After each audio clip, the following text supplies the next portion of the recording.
যতই করো বাহানা, যতই বলো না না না। একজন কমেন্ট করেছে, আমি এটা অ্যালার্ম সেট করলাম, ঘুম ভাঙবেই একদম।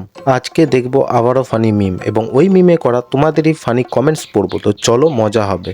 যতই করো বাহানা, যতই বলো না না না, বিয়ের ফুল ফুটলেই বাজে বিয়ের বাজনা। থাক ভাই, গান তো শোনার মতো না, কিন্তু কমেন্ট দেখার মতো, তো চলো কমেন্ট বক্সের দিকে যাওয়া যাক। একজন কমেন্ট করেছে, কাকা দিলে তো গানটার গাঁড় মেরে। কাকা এটা তুমি একদম ঠিক করলে না, গানটা মনে হয় বেচারাটার পছন্দের ছিল। একজন কমেন্ট করেছে, আমি এটা অ্যালার্ম সেট করলাম, ঘুম ভাঙবেই একদম। একজন কমেন্ট করেছে, মারা অরিজিনাল স্যুটটাই ভুলে গেছি। একজন কমেন্ট করেছে, আর বিয়ের ফুল ফুটবে না, টাইম ওভার। একজন কমেন্ট করেছে, কাকা নতুন মাল পটাইছে। এটা খুব সুন্দর কমেন্ট পেয়েছি। মনটা খারাপ ছিল, গানটা শুনে মনটা ভালো হয়ে গেল। সত্যি ভাই, খারাপ মুডও ভাই ভালো হয়ে যাবে এরকম গান শুনলে। তো আজকের মতো এইটুকুই, ভিডিওটা ভালো লাগলে ফলো করে নিও। তো দেখা হচ্ছে নতুন ভিডিও নিয়ে, তো টাটা।